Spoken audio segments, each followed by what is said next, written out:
मौत का दिन, मौत का दिन सबसे सख्त दिन है, सबसे सख्त दिन है। मौत किस तरह से आती है पता है? फरमाया गया जैसे रेशम के कपड़े को कांटों की झाड़ी पर डाल दो और कपड़ा खींचो, कपड़े के तार तार निकलते जाएंगे। फरमाया गया मलकुल मौत रूह निकालने के लिए जब आते हैं तो इसी तरह से रूह निकालते रहते हैं, उंगलियों से, पैरों की, हाथों की उंगलियों से, नाखूनों से रूह निकलती निकलती आती है। एक एक जोड़ से रूह निकलती है, यहाँ तक कि नाक तक उसको खींच करके लाया जाता है। और कुरान में अल्लाह फरमाता है तुम अगर देखोगे कि रूह कैसी निकाली जा रही है, यदरिबून वजूहहुम व अदबारहुम, फरिश्ते आते हैं पीठ पर, पीछे मारते हैं, जोर जोर से मारते हैं और पेशानियों पर मारते हैं और ये कहते हैं ऐ निकल जा रूह।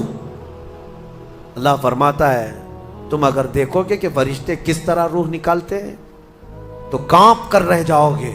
मार मार करके रूह को निकाला जाता है। और ये छोटा सा वक्त नहीं है, इधर झटका लगा इधर मौत हो गई, लंबा प्रोसेस है। उससे जो गुजरता है वही बता सकता है। बाज़ लोगों को ऐसा लगता है जहर खा लिया अभी मौत हो गई, सुसाइड कर लिया अभी मौत हो गई। मौत इतनी आसानी से नहीं आती, लंबा प्रोसेस है। मौत से पहले फरिश्ते आ जाते हैं। चाहे तुम अच्छे आदमी हो, बैठे हुए हो, तुमको भी अगर मौत आनी है तो तुम पहले फरिश्तों को देखने लग जाओगे, लेकिन बता नहीं सकते किसी को। मौत से थोड़ी देर पहले फरिश्ते करीब आ जाते हैं। पहले जमात फरिश्तों की आती है, फिर मलकुल मौत आते हैं। मलकुल मौत उन फरिश्तों के बीच आते हैं। जैसे ही ये मरने वाला आदमी मलकुल मौत को देख लेता है, फिर उसके जिस्म में कपकपी तारी हो जाती है। और ऐसी कपकपी तारी होती है कि कभी पेशाब निकल जाता है, कभी पखाना निकल जाता है। अक्सर देखना मरने वालों की नजासत निकल जाती है। मलकुल मौत को वो बहुत करीब से देखता है और उनकी दो शक्लें हैं। एक बहुत भयानक शक्ल है, उसको देखना ही अजाब है, और एक बहुत खूबसूरत शक्ल है, उनको देखना ही रहमत है। वो नेक बंदों की रूह निकालने के लिए जब जाते हैं तो खूबसूरत शक्ल में जाते हैं, और जब गुनहगारों की रूह निकालने जाते हैं तो भयानक शक्ल में जाते हैं। और उनको देखते ही मरने वाले का जिस्म पीला पड़ जाता है, पेशानी उखड़ जाती, आंखें फटी रह जाती, और फिर खरखरा आने लग जाता है, यानी खरखर की आवाज़ तेज हो जाती है। वो बोलना चाहता है अपने पास वालों को, लेकिन बोल नहीं सकता, बंद हो जाता है। ये वो वक्त है जब उसके तौबा का दरवाज़ा भी बंद हो जाता है। अब अगर फरिश्तों को देखकर कोई तौबा भी कर लिया, ईमान लाया, तो उसका ईमान कबूल नहीं। उस वक्त से पहले पहले तक जो भी ईमान लाया या तौबा किया, उसकी तौबा कबूल है। लेकिन मौत का खरखरा आ गया और फरिश्तों को देख लिया, उसके बाद बहुत सारे काफिर भी पुकारेंगे कि हम ईमान लाते हैं अल्लाह पर। नहीं, अब ईमान कबूल नहीं होगा। मौत इतनी आसानी से नहीं आती, इसका प्रोसेस है। फरिश्ते आते हैं, मलकुल मौत आते हैं, फिर उसके बाद उसको घूर कर देखते हैं, फिर उसको चित लिटा दिया जाता है, या जिस हालत में भी है वो गिर जाता है।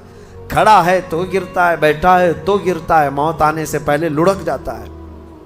ये ज़रूरी भी नहीं है कि आज मैं अपने आप को संभाल कर बैठा हूँ। अगर मेरी मौत आनी है, इसी कुर्सी से गिर जाऊँ, इसी जगह से हम गिर जाएं।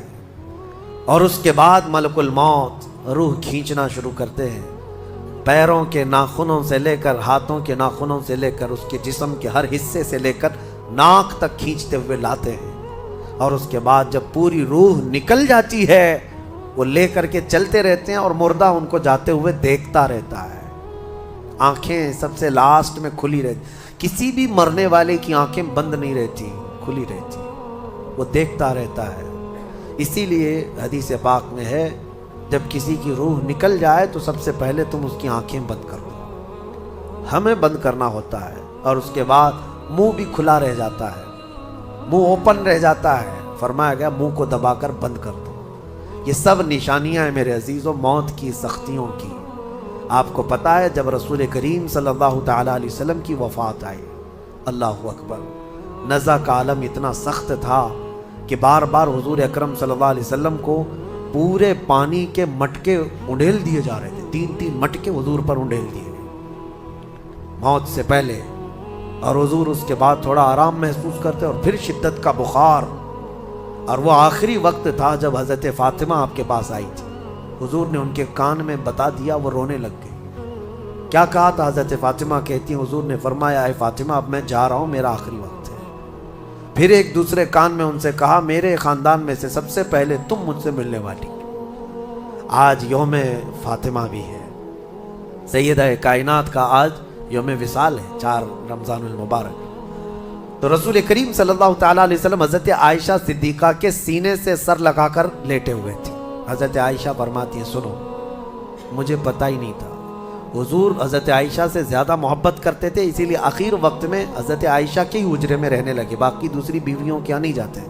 حضرت عائشہ کہتی میں حضور اکرم صلی اللہ تعالیٰ علیہ وسلم کو کبھی مسواک دے رہی، کبھی پانی کے چھڑکاؤ کر رہی۔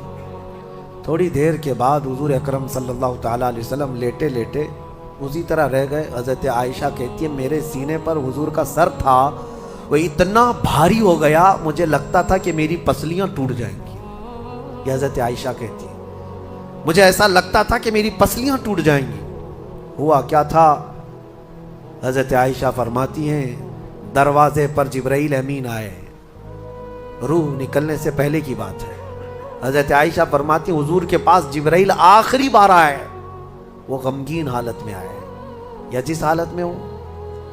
حضرت رسول کریم صلی اللہ علیہ وسلم سے عرض کرنے لگے یا رسول اللہ دروازے پر موت کا فرشتہ کھڑا ہے، آپ کی اجازت چاہتا ہے، اگر آپ اجازت دے دیں تو وہ آئے گا اور آپ کی روح پاک کو اللہ کے حضور لے جائے گا۔ اور یا رسول اللہ آج سے پہلے اس فرشتے نے کسی سے اجازت نہیں لی اور قیامت تک کسی کی روح نکالنے کے لیے وہ اجازت لے گا بھی نہیں۔ یہ صرف رسول پاک کی خصوصیت تھی۔ حضور نے فرمایا آنے دو۔ ملک الموت آئے اور جب حضور کی اجازت سے روح نکالی تو حضرت عائشہ کہتی ہیں اتنا بھاری ہو گیا تھا سر کہ مجھے لگتا تھا کہ میری پسلیاں ٹوٹ جائیں گی سینے کی۔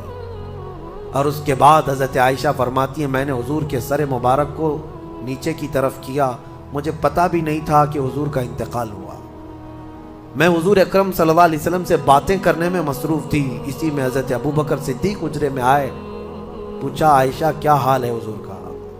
حضور اکرم صلی اللہ علیہ وسلم کو دیکھا حضرت ابو بکر نے اور پیشانی مبارکہ پر ہاتھ رکھا تو وہ بہت ٹھنڈی تھی، ماتھے کو بوسہ دیا اور ایک آہ بھری اور ایک جملہ کہا تھا یا رسول اللہ ایک بار موت آنی تھی وہ آپ پر آ گئی، اب موت کی سختی اللہ دوبارہ کبھی آپ کو نہیں عطا کرے گا۔